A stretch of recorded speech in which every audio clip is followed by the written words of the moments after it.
The pre-operational stage is one of the 4 stages of Piaget's cognitive development. It's the second out of the 4th stage, and it starts at 18 months.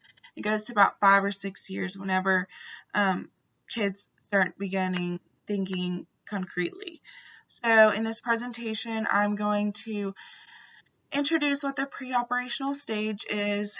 I'm going to explain some experiments that Piaget used, some of the other key terms that he discovered.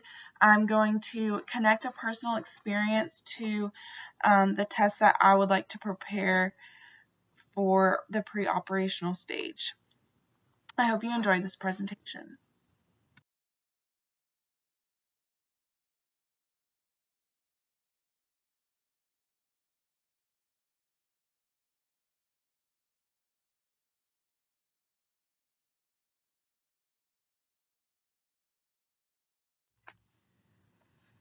You might be wondering what the pre-operational stage is. Like I said, it starts around 18 months and it goes to about 5 or 6 years.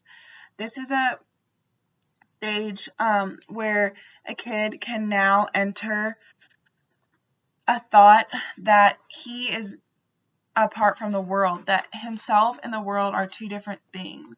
But the kid also has a hard time, taking other viewpoints into consideration.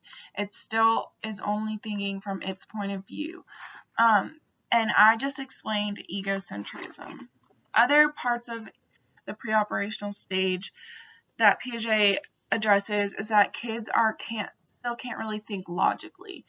They do have the ability to pretend, and they are identifying more words and images to different actions.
Found in the video that we used to prepare for this project, I found 3 past experiences that Piaget used. As I will get into more of the key concepts, I want to go ahead and explain these three experiments. So the first one, the tabletop mountain experiment or test, whatever. This studies centration. Centration is when kids cannot classify differences and they want to focus on one aspect at a time. So they found when they asked kids to look at different angles of the mountain, they weren't able to identify what other people's angles were. Say you have a kid and a teacher looking at 2 different angles, the kid would not be able to identify what the teacher was saying. Second one I have on this slide is the more blue cars or red cars, or cars in all. It's a huge thing that they ran into was that when they asked the kids if there were more blue cars or more cars in all, they would be confused. There would be, let's say, 3 red cars and 3 blue cars. The kids would say, oh, there's still more blue cars, but really there's more cars in all. So to use this picture as an example, are there more blue cars or are there more cars? Some kids would say there's 2 blue cars, so there's more, but really in this picture there are 3, right? So they would say, so they'd be wrong. There's really 3 cars. So there's not more blue cars than all cars in all. That studied class and conclusion. The last one is more popular, that kids would have a hard time understanding that, yes, there's the same amount of liquid in both glasses. This studied conservation. I'm going to describe some more key terms that fall under the pre-operational stage. The first one that I covered a little bit already is centration. That is when kids cannot classify differences and they focus on one aspect of something at a time, like one point of view. Conservation was also in one of the experiments that I addressed, and that was that kids are still developing how they're thinking logically and they have a hard time thinking about volume. Another one that I found really interesting was seriation. This is the ability to put things in order according to some principles, such as size, and I found that definition in Perlman's slide. That is kind of like kids cannot put, if you have different size pencils, they cannot put them in an order. Another one that I found really interesting was identity constancy, and that's, say, I'm nannying, and one day I wear my softball outfit, one day I wear my Halloween costume, one day I'm in normal clothes, one day I'm in running clothes. That would be a test that I would have to do to see if Hunter, the 4-year-old boy that I watch, could distinguish who I am in those different outfits. Another one that I found really interesting was symbolic play, and this is when kids, it says, this is from the Psychology Today website, that young children advance upon their cognitions about people, objects, and actions in this way, and they pretend more. So for this is when toddlers just all of a sudden are pretending to be certain people. So they're pretending to be superheroes, pretending to be policemen.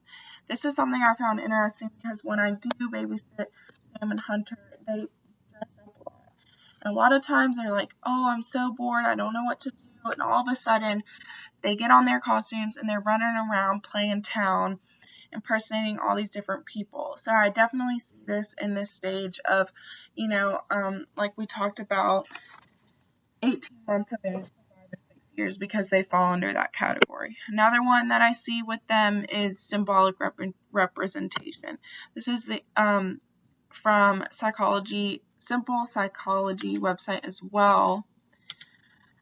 And it talks about how kids use symbolism. In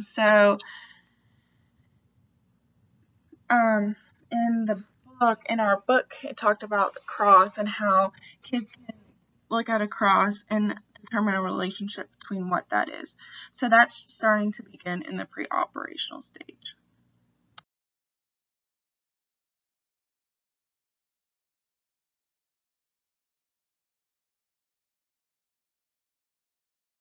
I wanted to include this picture of Sam, Catherine, Hunter, and I. I've watched them for 2 years now, and this picture was taken one day where I had the 3 of them at the same time. I'm going to use my observations that I've had nannying them to develop and design this experiment.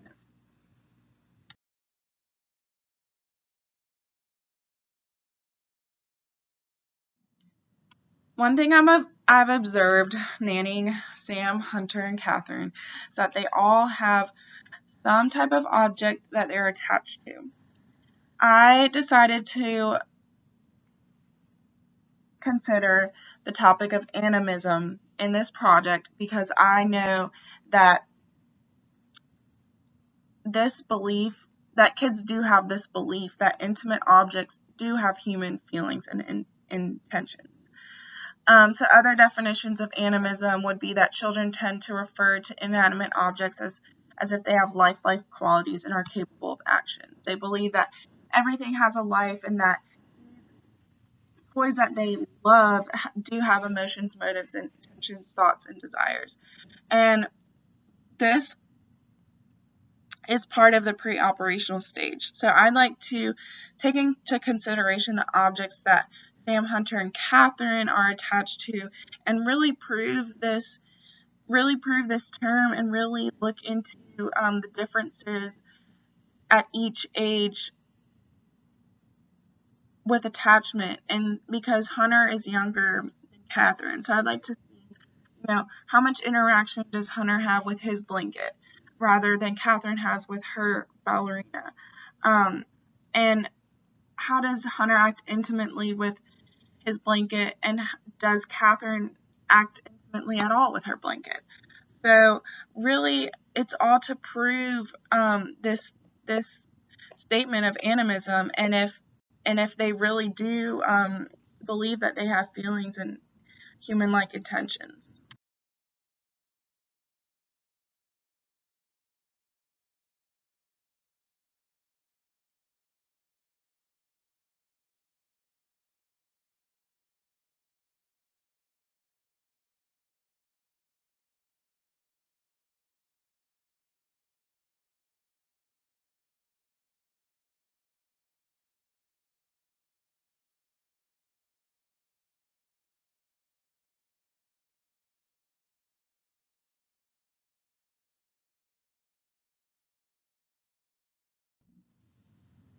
So like I said, I nanny Catherine, Hunter, and Sam. Hunter's the youngest, he's 5, Sam's 6, and Catherine is 7. As I was researching animism, I found that Piaget has 4 stages of animism. The first 2 stages fall under the pre-operational stage, so I will only be studying those. I really do want to study animism, and I want to prove that kids do associate human-like characteristics with non-human things. And I want to study the similarities and differences between these first 2 stages of animism. The first one that Hunter might fall into, the 4 to 5 years, that he will believe that almost everything is alive and has a purpose.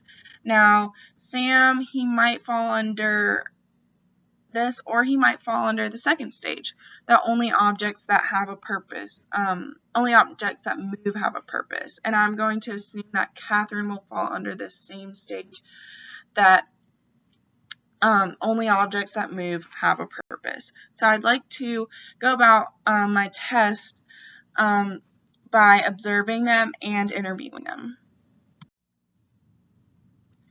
Picking the materials for my project was not hard.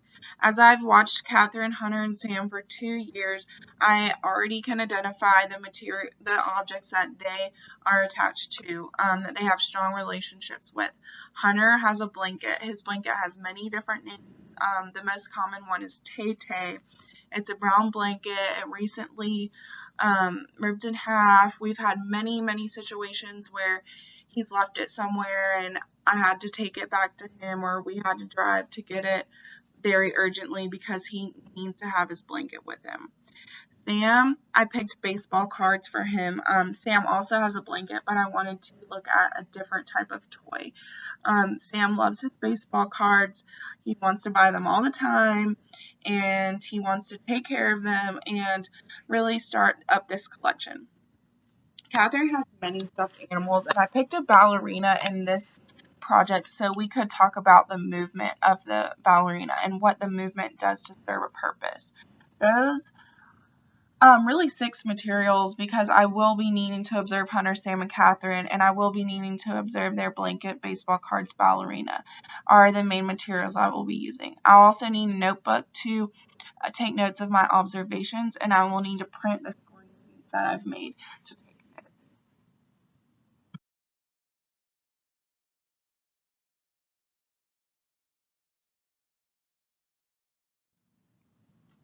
The first part of my test will be an observation.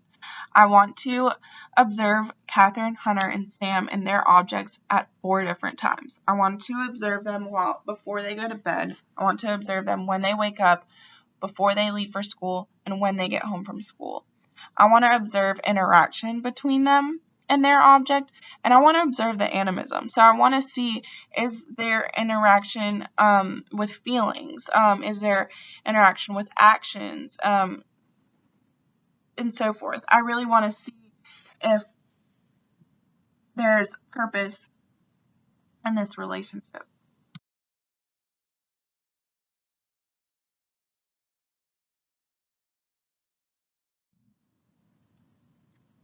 The second part of my test will be interviewing. Now, because they're different ages and they have different objects, I want to ask them different questions. I'm still asking them their questions based on the time. So you can read these questions and I'll explain them further in the presentation.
So I want to make this as clear as it can be. So to prove animism and to prove that the first 2 stages of animism are different, I want to reflect back on my observations and my interview questions by filling in my scoring chart with yes or no. So if you take a look at the scoring chart, there's 6 questions. The first 2 have to go along with just animism. They're just wanting to prove the definition, basically. Now, the last 4, I'm really looking at those first 2 stages of animism. Now, to do this, there's different questions that I ask the kids that apply to different scoring assessments. So as you can see on my key, for example, I want to prove if there is a relationship between something moving or not. I'm going to indicate which question I asked Sam that applies to that scoring assessment. So by looking at my scoring assessments, I can pair those with the questions that I asked and say, yes, there was a relationship because Sam did say that his cards did feel sad when they were under his bed. I will say, yes, there was a relationship there. And if I see mostly yeses on my scoring chart at the end of my test, I will know that the definition of animism was proved correctly. Now, I will also know that these first 2 stages are distinguished by knowing if Hunter, maybe the younger one, didn't really see a relationship between the movement or not, and maybe Sam and Catherine did. So I will see the difference between those first 2 stages.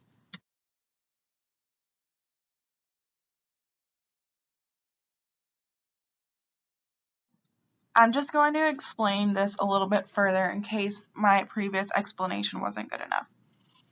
So this is just the chart that I will print out to reflect on my observations in my interviews.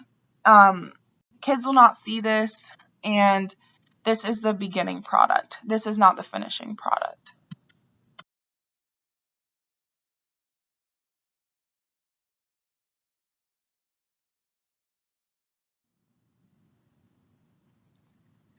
This is the key to the scoring chart.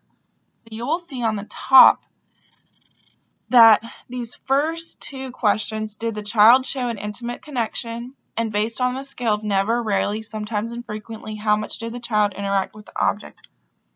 I'm just trying to prove animism. Now the last four, did the child admit that the object had feelings, etc., etc., etc.? As noted on the top, they are comparing the first and second stages of animism. Now you see the names on the side. As I have different questions up above in my procedure for Hunter, Sam, and Catherine, since I have different questions address different scoring assessments. So in this chart, I'm showing you a key of which questions I asked support which learning assessment. So let's do an example. It says, did the child admit that the object had real life characteristic? Hunter, number 2. I would go back up to Hunter's interview and look at question number 2. And that question is going to prove this scoring assessment. So if I did see Hunter admit that the object had real life characteristics, then I would say yes, it did. I think that Piaget would support my rationale because I am specifically looking at the relationship between the kid's relationship with their non-human object and them as a human. I'm looking at the relationship by the characteristics of feelings and of purpose and of movement, the specific characteristics of this relationship, and if the kids are giving it a purpose, and if the kids are giving it human-like characteristics. I think that observing and interviewing the kids and using this scoring chart is a fine rationale because I'm able to make clear connections as to how my observations and how my interviews are going to prove animism. I am unsure if I've explained my scoring chart and well enough in this time. I hope that if you have any questions about my test, my procedures, my materials, or scoring, that you would comment on the discussion and ask me. I enjoyed doing this, and I enjoyed having this personal connection between the kids I nanny and identifying their objects. And I really do hope that if you have any questions or are unsure about anything on this project, including Mr. Perlman, I hope that you ask me and that we can talk more about it in case I didn't get to include all the information that I needed to.